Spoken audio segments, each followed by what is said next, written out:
Democrats become even more radical as Joe Biden prepares to jump into the 2020 race. Ilhan Omar, another fresh face, so much freshness and faceness, resets her anti-Semitism clock back to zero, and we check the mailbag. I'm Ben Shapiro. This is The Ben Shapiro Show.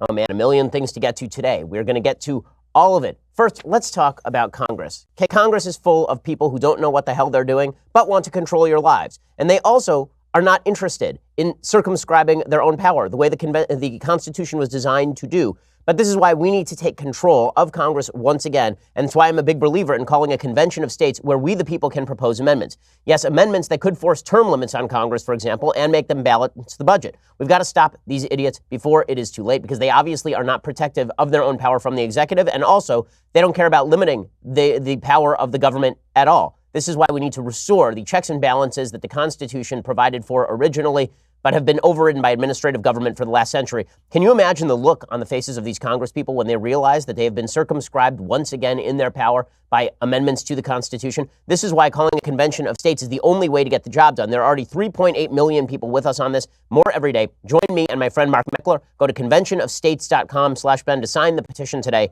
That's conventionofstates.com/Ben. I keep hearing from folks that Convention of States could become a runaway convention. That's not how the Article 5 convention works. It still requires confirmation by 2/3 of the states. 38 states have to be there, and they have to confirm it. So there's that. Also, people say, well, amendments to the Constitution could hamstring Congress too much.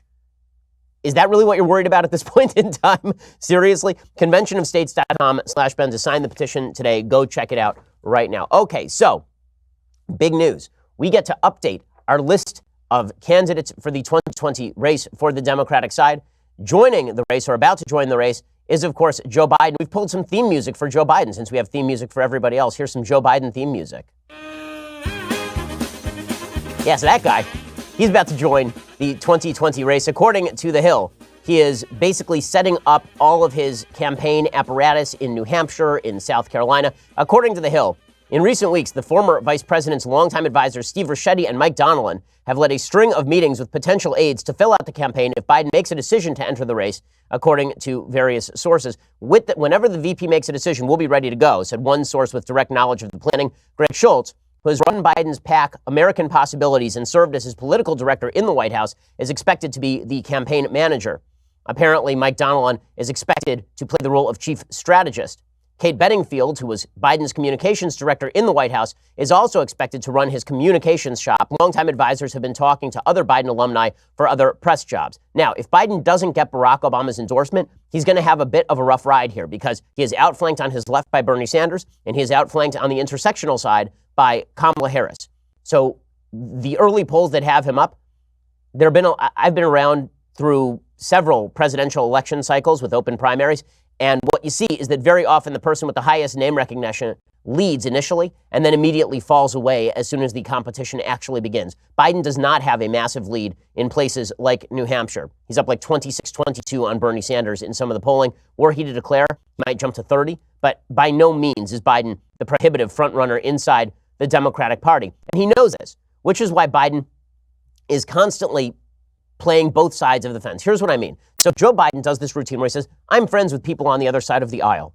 I'm friends with people on the other side of the aisle that they're good guys. I believe in a better, kinder, gentler. I'm not like Donald Trump. I'm not a polarizing political figure. Forget about the time I called Mitt Romney basically a would-be slave master. Forget about the time I said he wanted to put black people back in chains. Forget about all of that. No, I'm a really good guy, and that's because I like people on the other side. I mean, that's what politics is all about. Now, what's amazing is that Joe Biden then gets called out by his own side, and he runs screaming from his own bipartisanship. So here's what happened in the last 24 hours with Joe Biden, and it really is telling about the state of American politics. People are constantly talking about, Donald Trump being so radical, so extreme, so polarizing, so mean to his political opponents. And Joe Biden, he longs for a better time. I remember at John McCain's funeral, you got this from Joe Biden. Him going out there and saying, yeah, John McCain and I, we got along gangbusters. We were just the best of friends, and we were really nice to each other. And every so often you see this, right? Elijah Cummings with Mark Meadows doing the same thing. Oh, well, we're really good friends. I know Mark Meadows isn't a racist. But when people on the left are called out by their own side, they will not step forward to defend people with whom they are purportedly friends very often. It's pretty rare. I mean, I said, even on my birthday this year, for example, I talk with a lot of folks on the left that I consider friends. Many of them would text me or direct message me on Twitter saying happy birthday and would not do so publicly, specifically because they were afraid that they would get blowback from their friends. And this is not a rarity that is confined to presidential politics. It is true across the board. Here's what I mean. So Reed Epstein, who's a reporter for Politico, he tweets out, in Omaha, Joe Biden calls Mike Pence a decent guy, our vice president. This is very bad. Joe Biden must never acknowledge Mike Pence as a human being. According to the radical left, Joe Biden acknowledging Mike Pence is akin to saying he agrees with Mike Pence. And we all know that Mike Pence is a vicious bigot and homophobe who wants to put gay people in re-education camps or something. So Cynthia Nixon, the failed gubernatorial candidate in New York against Andrew Cuomo, she tweeted out, Joe Biden, you've just called America's most anti-LGBT elected leader a decent guy. Please consider how this falls on the ears of our community. And then she also atted Biden's wife to make sure that Joe Biden would see her tweet. So he can't be a decent guy because you disagree with him on same-sex marriage. He's a bad guy. So Joe Biden then responds to Cynthia Nixon. And he says, you're right, Cynthia. I was making a point in a foreign policy context that under normal circumstances, a vice president wouldn't be given a silent reaction on the world stage. But there is nothing decent about being anti-LGBTQ rights, and that includes the vice president. So in the end, Joe Biden is saying, you know what, you're right. Mike Pence, not a decent guy. Actually a very bad guy because he disagrees with me on all of the LGBTQ politics. So I agree with Cynthia Nixon. I've been called out. I apologize for ever saying that Mike Pence is a decent guy. This is what poisons our politics. This right here is what poisons our politics. Joe Biden is a national leader, like it or not. And him coming out and saying that Mike Pence is a decent guy, well, that should be normal politics. I'm old enough to remember when John McCain did it about Barack Obama and Mitt Romney did it about Barack Obama. Democrats don't do this for people on the other side. They just don't. Democrats at high level. Joe Biden is supposed to be king bipartisanship over here. And the minute that he's called out by a radical like Cynthia Nixon, then it's, well, I guess Mike Pence isn't a decent guy. I guess he's a bad guy now because I need Cynthia Nixon's support. There's an actual term for this. We call it getting duplassed. And I know a little bit about this. For those who missed this story, this is probably, 6 months ago maybe? There's an actor and director named Mark Duplass, very talented guy in Hollywood. And he was doing a new movie about gun control and the gun debate. And so he reached out through a mutual friend and asked if he could come into the Daily Wire offices. And he asked if he could talk with me for a little while about the pro-gun position. And I said, sure. He came in. We talked. I gave him maybe an hour and a half. We just talked about guns and gun control and the various positions and where pro-gun people are coming from, what the Second Amendment means, and all the rest. And I gave him a lot of time. And as he was leaving, I said, dude, you may not want to let people know publicly that you were here because you're going to get clocked by your own side. Well, about a month later, Duplass tweets out, if you want to follow somebody from the other side who's honest and well-intentioned, you should follow Ben Shapiro. And he's hit with an inordinate number, a wave, a tsunami, a tidal wave of hatred from the left saying Ben Shapiro isn't a decent guy. Do you think Ben Shapiro is a decent guy for X, Y, and Z? Here's all the bad things we think Ben Shapiro has ever said. So simply for saying I'm a decent guy with whom he disagrees, he gets hit with a wave of response. And then, being a coward, Mark Duplass backs off his original comment, deletes his tweet saying that I'm a well-intentioned person, and puts out a statement saying that he stands against racism, bigotry, sexism, and homophobia. Okay, that is called being Duplassed. Joe Biden just Duplassed Mike Pence. And here's the problem. I think this is an endemic thing to an enormous number of people on the left. They are so afraid of their own side eating them for simply acknowledging the humanity of people who disagree with them that they are willing to dump those people under the bus at the drop of a hat. It really is sickening. I mean, that's sickening behavior by the vice president. He knows Mike Pence. He knows Mike Pence is a decent guy. They may disagree on politics, but that does not change the reality on the ground that Mike Pence is a decent American who is well-intentioned, even if he and Biden disagree. Now, I've been striving in recent years. It's really something I've striven to do. I've been striving to try and grant the initial recognition of people with whom I disagree, the initial recognition of their good intentions. Now, sometimes you can't uphold that. Sometimes the intentions, it's just not possible. Right, we'll get to Ilhan Omar in a second. Sometimes it's not possible to read people's comments other than as a reflection of underlying animus. But there's a concept in Judaism called dan l'chaf zchus, which means that you are supposed to try and see people in the most favorable possible light. You're supposed to treat them like human beings. And if we don't do that, we can't have a common conversation. Because if in the end Joe Biden believes that Mike Pence is a bad, ill-intentioned guy, there's no conversation to be had. Then it's just about clubbing him to death like a baby seal. Joe Biden got clubbed into shape by Cynthia Nixon, who's not even a mainstream political figure in the Democratic Party. I got an email from a friend last night. I'm not going to mention who. This is a person who is on the left. And this person emailed me and said, is the conservative movement, this person was watching CPAC and was noticing that there are some people who are sort of fringy at CPAC. And this person was saying, do you think that the conservative movement is unusually susceptible to grifters? Do you think the conservative movement is unusually susceptible to people who take advantage of conservatives? Because there are a lot of people in the conservative movement who rely on purity tests, meaning that it's very easy to get people to buy into your program when you say things like, people who disagree with me are insufficiently pure, therefore come around to my side. I said to this person, no, this exists on all sides of the political aisle. But it certainly exists on the left, because what just happened there is Joe Biden throwing the sitting vice president of the United States under the bus as an even decent human being, just because Cynthia Nixon, a radical in every sense of the word, a radical, says that Joe Biden should not even make absolutely anodyne milquetoast comments about Mike Pence being a human being. That's really sick stuff. And it's bad for our politics. It destroys our politics, in fact. So Joe Biden is a weakling. He's a moral weakling. And he demonstrated that in front of the world. Nobody's going to pay attention, of course, because if you hate Mike Pence or what Mike Pence stands for, then you also don't believe he's a human being. But if we don't get to the point where we acknowledge that people on the other side are at least human beings, or that they can be human beings, and that simple political disagreement is not a mark of bigotry, animus, and hate, there's not going to be a republic for very long in this country. Because if you really believe that your opposition is innately motivated by bigotry and hatred, why exactly would you respect their vote? Why would you respect their right to free speech? Why would you respect their right to congregate and associate? You wouldn't. If you think everybody on the other side's a Nazi, then you start treating them like Nazis. And that's not a good thing. There aren't a lot of Nazis left in America. But if we start treating each other like the other side is a Nazi, and you can punch a Nazi, rights are endangered. Rights are endangered, and so is our common social fabric. We'll get to more of the 2020 Democratic presidential race in just one second. First, let's talk about the best holsters you can buy. We the People Holsters. They offer custom-made holsters, all produced right here in the United States. They design all their holsters in-house, which means they don't use any third-party molds for their holsters. Instead, they design every unique mold in Las Vegas in order to best fit each and every firearm absolutely perfectly. We the People Holsters even have their own 3D design team. They measure every micromillimeter of their guns to ensure the perfect fit. It's not just enough to have a good gun. If you have a concealed carry permit, you need a good holster. Their unique, intuitive clip design allows for you to easily adjust both the cant and ride of your holster. The cant is the angle, and the ride is how high or low it sits on your waist, so that it will fit comfortably and securely at all times. Every holster also has adjustable retention, which is signaled with a click sound, which lets you know that your firearm is securely in place. You don't have to worry about that thing falling out. Custom printed designs in-house. They've got thin blue line, thin red line, the Constitution, camo, an American flag. They have more designs coming out each and every month. We the People holsters, they start at just $37 a piece, which is a great price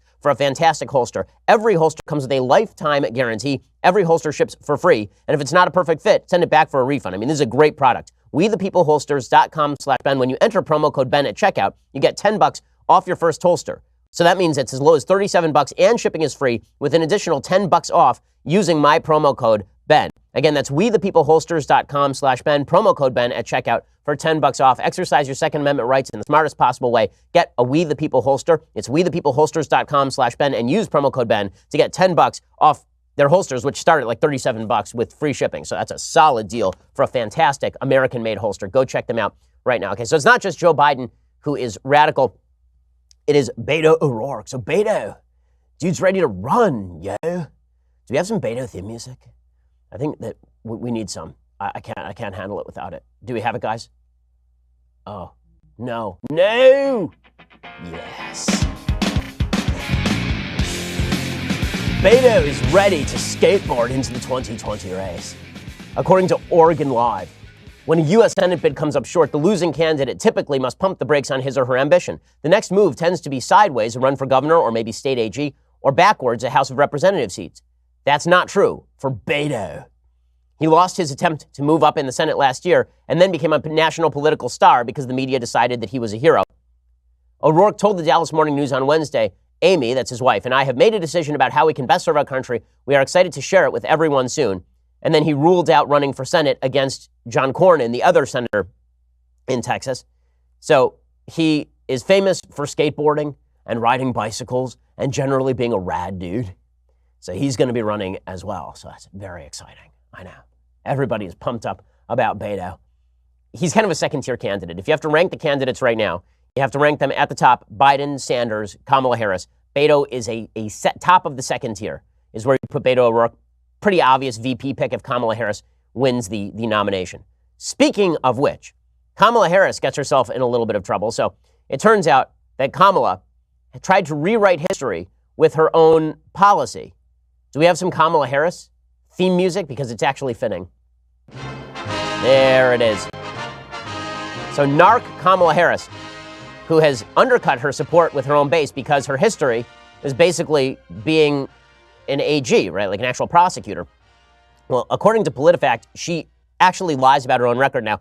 They say presidential candidate and U.S. Senator Kamala Harris has made protecting undocumented youth a top priority during her time in the Senate. She's been a vocal supporter of the Deferred Action for Childhood Arrivals program, which gives temporary protections to more than 700,000 young undocumented immigrants or dreamers brought to the country as children.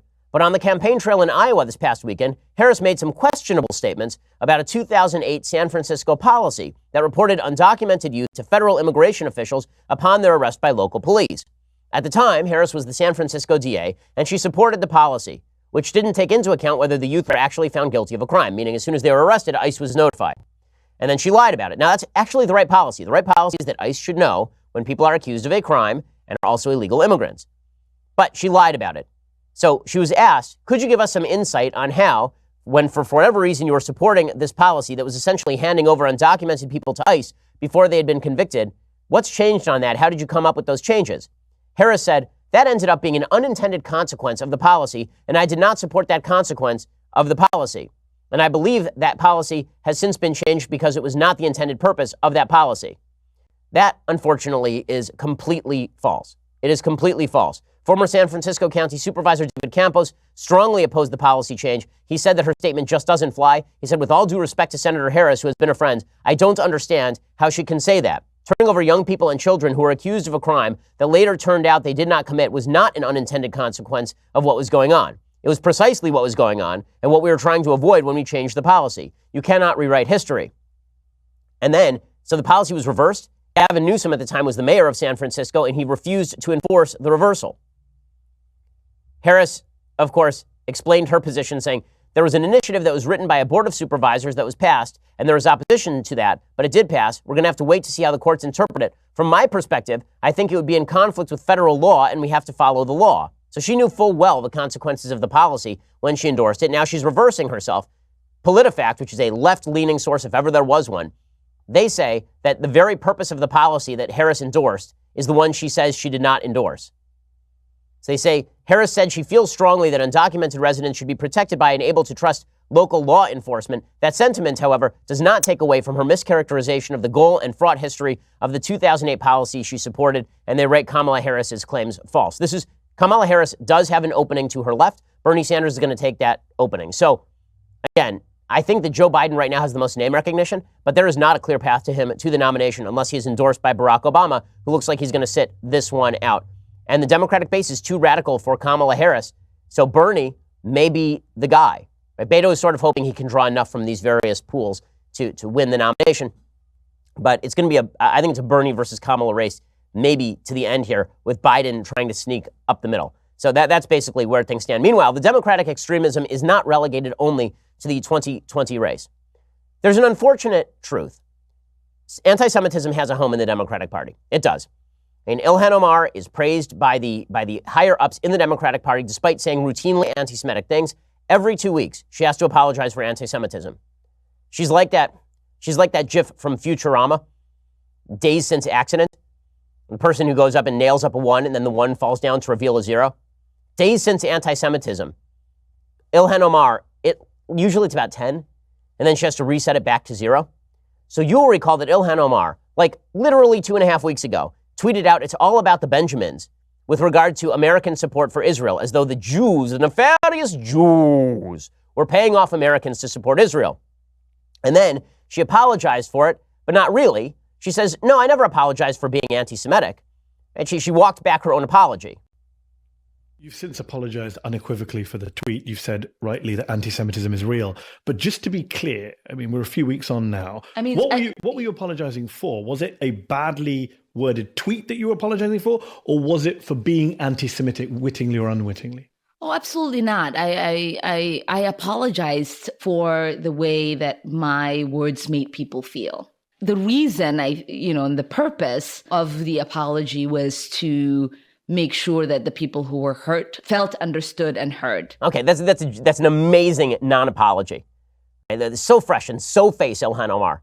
I mean, on the cover of Rolling Stone with Nancy Pelosi, smiling and grinning away, open anti-Semite. Open anti-Semite. So is Rashida Tlaib, also an open anti-Semite, who in the past has suggested that American Jews are rife with dual loyalty, that American Jews only like Israel because they're actually secretly nefarious Jewish workers for the Jewish state. The Jews!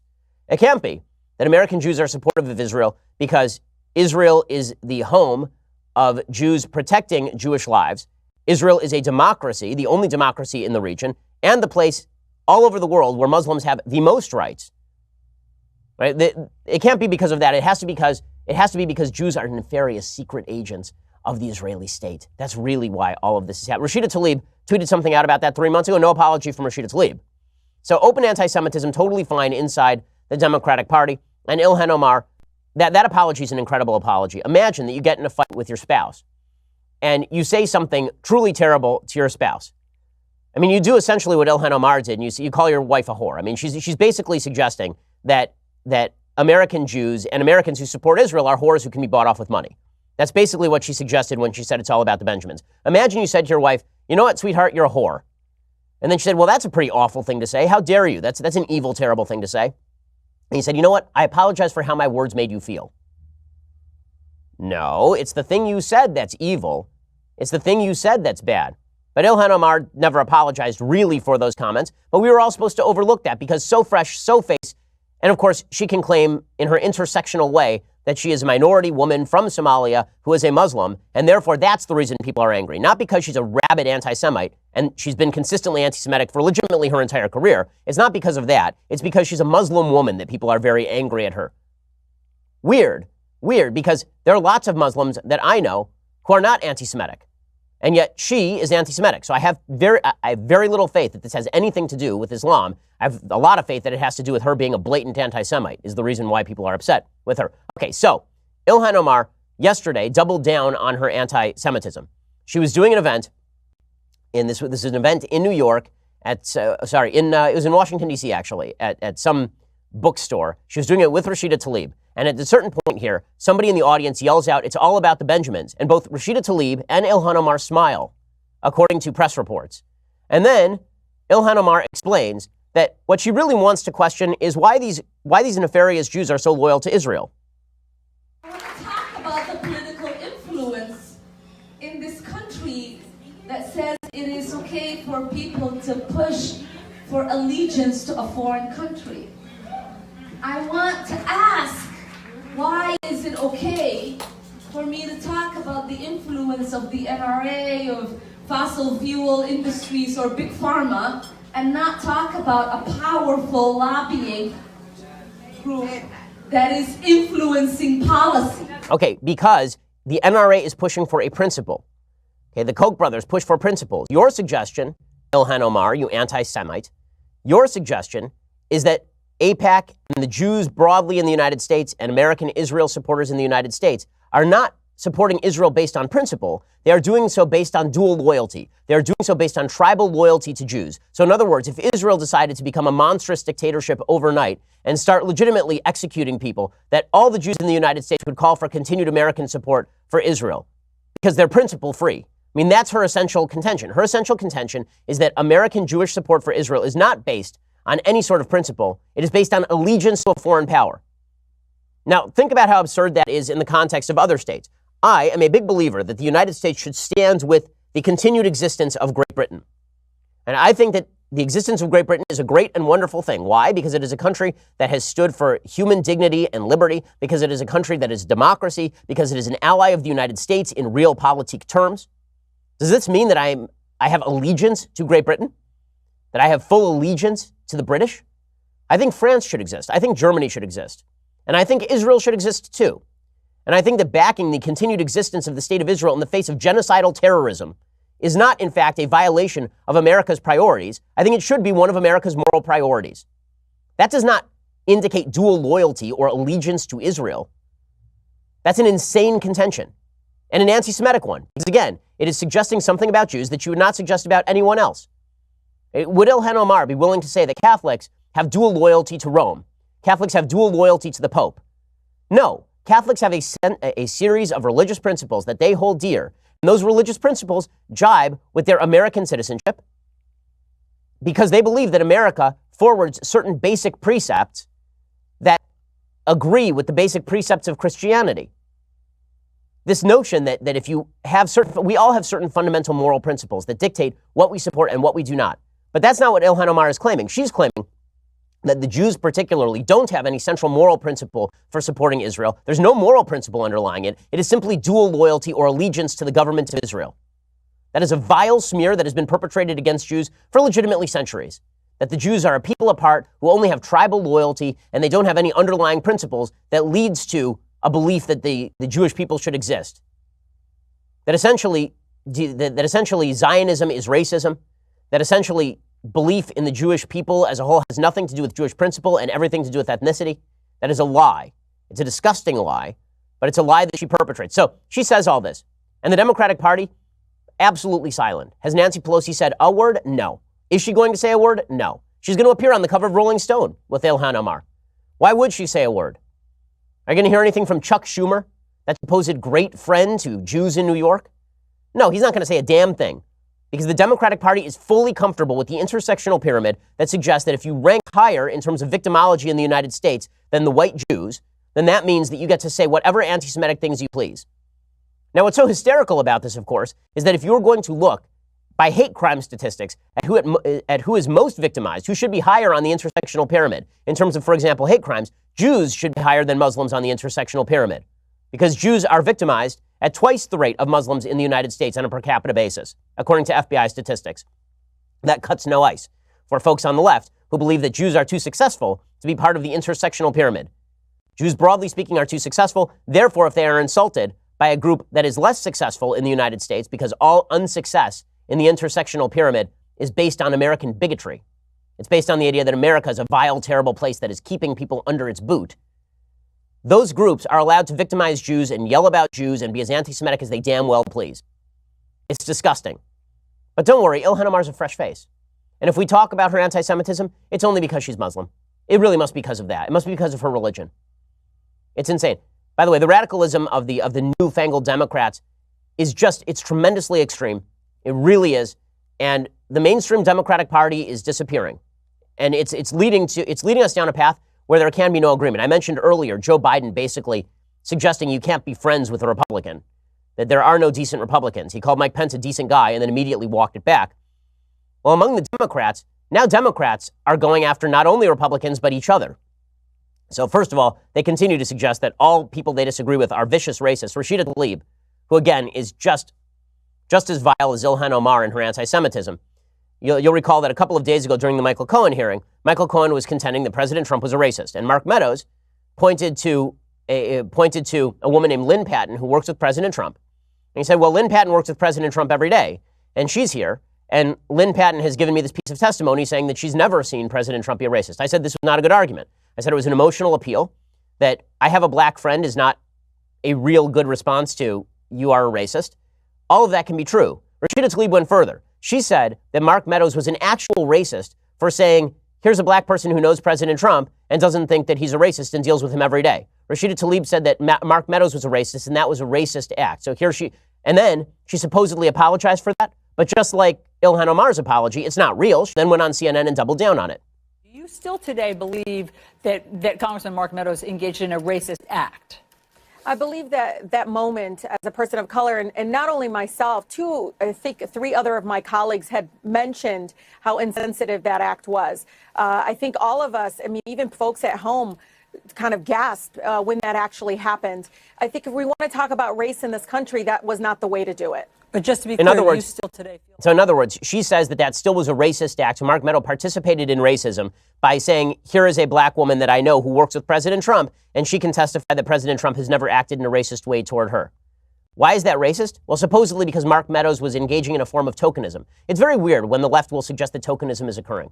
So the left will suggest that tokenism is occurring when, for example, Mark Meadows says, here's a black person who knows President Trump. But tokenism is not occurring when Michael Cohen asks how many black people are on President Trump's staff, as though if he had a bunch of black people working for him, that would also be a defense against racism. So tokenism only works when the left says that it works. It's an inaptly applied label. Also, it's a little bit insulting to a black woman, Lynn Patton, to suggest that she is willing to stand there and be used as a token of her race. Lynn Patton immediately responded along those lines. Here's what Lynn Patton had to say about Rashida Tlaib. What I'd like to ask the congresswoman from Michigan is, why does she take the word of a self-confessed perjurer and criminally convicted white man over a black female who's highly educated, rose up through the ranks of one of the most competitive companies in real estate? You spoke before 25 million people at the Republican National Convention and now works in one of the most historic administrations in history. And so to me, that would be my question. That's more racist than being put up there as a quote unquote prop. Okay, yeah, calling her a prop, that is a bad thing, right? That seems pretty racially charged. It didn't matter. AOC then defended her fellow fresh face. All the fresh faces defend each other. They're fine with each other's anti-Semitism or the sort of racism that reeks, the intersectional racism that reeks off of them. AOC tweeted out total bravery from Rashida Tlaib as she reminds the nation that tokenism is racism. So again, it's not racism if you have if you ask how many black people do you have in your office as a proof of your non-racism. It is racism if you say, here's how many black people I have in my office to prove that you're not a racist. Also, bravery has certainly changed its definition. Rashida Tlaib is so brave. I mean, just like Normandy, calling Republicans racist these days, I mean, talk about taking a risk. My goodness. Okay, in a second, we're going to talk about what else AOC is doing to help oust the supposed moderates left in her party. We'll get to that in just a second. First, $9.99 a month means you subscribe to Daily Wire, and that means that you get the rest of the show live. You get 2 additional hours a day. You can ask questions during the breaks. You can join our chat room, which apparently is always a lot of fun. My producers watch it for good questions. So go check all of that out. $99 a year means that you get not only the annual subscription, but also this, the very greatest in beverage vessels, the Leftist Tears hot or cold tumbler. And you know what comes along with that? The ability to appear on the show. So today, we are featuring a Daily Wire premium subscriber. We want to give a shout out to a different subscriber every week as a thank you for helping support the Daily Wire. Although, let's be honest, we are already giving you folks way more than you deserve. Really. This week's shout out goes to Samantha at SammyGirl417 on Twitter. Samantha starts her day with a little extra freedom sipped from her Leftist Tears tumbler. Samantha is as American as they come with the grand old flag in the background. Thanks for being a subscriber, Samantha, and thanks for your service. Looks like Samantha is in the military, so you are awesome. You are awesome. If you want to receive a shout out and experience the pure bliss that Samantha is likely experiencing at this very moment, you have to be an annual subscriber and you have to post a photo of your tumbler on either Twitter or Instagram with the hashtag Leftist Tears Tumbler. It's hashtag Leftist Tears Tumbler. You can even be in the photo if you would like. Get creative. We like it when you make us laugh. Entertain me. And then maybe you'll make it on the show. Samantha, you are awesome. That is a great photo. Love it. So go check that out. Hashtag us at Leftist Tears Tumbler if you want to appear on the show. Also, make sure that you subscribe over at YouTube and iTunes. When you do, then leave us a review. You also get access to our Sunday special a day early. This week's Sunday special features the awesome Dan Crenshaw. I'm going to admit that we arm wrestled. I lasted longer than I thought I would against the former Navy SEAL. I will not say that it went great for me. But in any case, Dan Crenshaw is on the Sunday special. It becomes the Saturday special when you subscribe. So go check that out right now. We are the largest, fastest growing conservative podcast and radio show in the nation.